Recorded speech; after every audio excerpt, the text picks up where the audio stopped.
So that was the 3 videos from Wargaming Without Borders. I went 2 and 1, as you probably know already.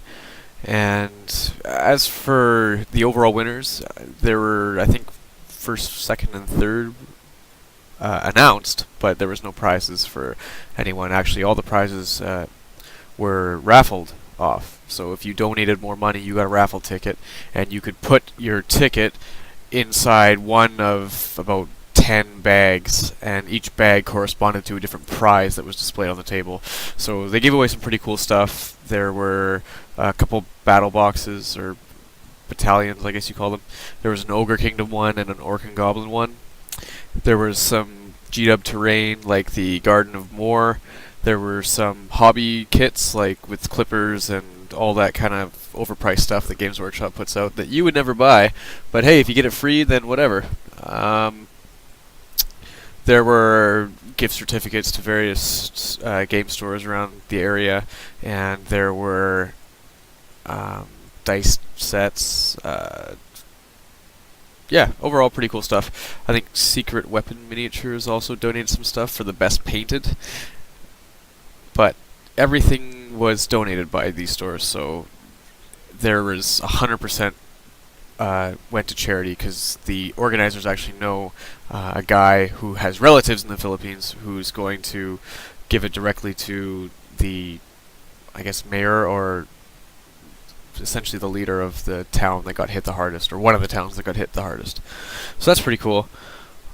I guess they just wanted to avoid going through an organization to, I guess, lessen the corruption of how much of that money that we raise would, end up in someone's personal pocket. That's why sometimes I don't think charity organizations are quite warranted. But that's a whole nother topic. As for the games, I think I played pretty decently. I'm not a fan of 2,000 points, and unfortunately I've had 3 of those tournaments on this YouTube channel already. My next tournament will be a lot better, but I'll talk a little bit more about that later. 2,000 points I find is a little bit harder to make a good list. I don't feel like I fit everything I like to have in the list, but at the same time, your opponents are going to be a little bit short too. I find some armies do a little bit better at 2,000 points. It's just all relative, I guess. It's just a preference for me. Game 1, I felt was pretty boring until, he made my knights flee, and after I killed the skull cannon, and that kind of evened things up a bit. I think my guns were getting closer to him every turn, and if he hadn't have popped out with Balicor, I was going to start ripping volley guns into his plague bearers, especially the unit that I needed to kill to get the secondary objective. And him dimensionally cascading was just awful. I actually offered to him, like, hey, do you want to put him back on and play as if it never happened, but, like, call the game there, because it's obvious there's really not a lot of coming back after that. And he said, screw it, let's just play it through. And, it's unfortunately a part of the game.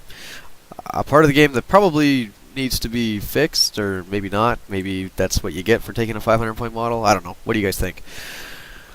Game 2, it came down to some bad luck with the Dimensional Cascade, but also a really crappy scenario. A really crappy way to play Blood and Glory. I think Blood and Glory wasn't play tested like a lot of things in the Warhammer Fantasy book. Wasn't play tested enough, and it's just, I don't like the games where, especially in Warhammer, you lose one thing and you lost the game, or like there's easy ways to auto-win, even if you're in a pretty good situation. That's for War Machine and Hordes. If you lose your caster, then you lose. But I don't like that in Warhammer. I think my opponent played well, did the right thing, used magic well. He seemed like he knew what his army was doing, so I think much better than his list he brought to T-Shift anyway. I think if it were a battle line scenario, it would have been a lot different.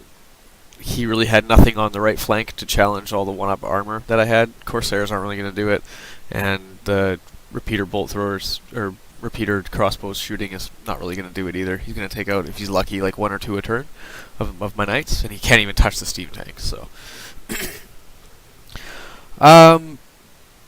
Game 3, I made some suggestions to my opponent after we were done. I didn't really like his list. I thought that for a Skaven list it was pretty soft, although again it wasn't really a competitive event, and he told me he's newer at the game. And by newer, I think he means newer to the tournament scene, or newer to playing people outside of his group, because I know his other friends play quite frequently, but in their own little close group. And I think that's how most people start out until they, start hearing about these fun events or start getting the confidence to go to these events, and they realize that, everyone's the same when they're playing a game. Like, sure, you can have good players, but I think Warhammer's mostly based on luck and army list construction, which really you could go online and search for a good army list if you'd like, or ask people online that win tournaments with whatever army you want. But yeah, I gave him some suggestions about his list. I thought that he should lose the Plague Claw Catapult. I've never really seen them do much. Strength 2 is just not good enough. That's why I don't take the rocket batteries anymore in Empire. I felt like they kind of got nerfed. And the mortars, the mortars are more comparable to the Plague Claw Catapult, but only being Strength 2, whereas they used to be Strength 3.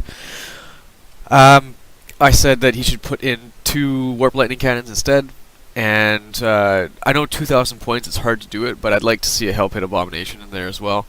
I think he could have saved points by not using the Storm Vermin and instead taking something cheaper, or if he is going to use the Storm Vermin, put him in a Horde formation.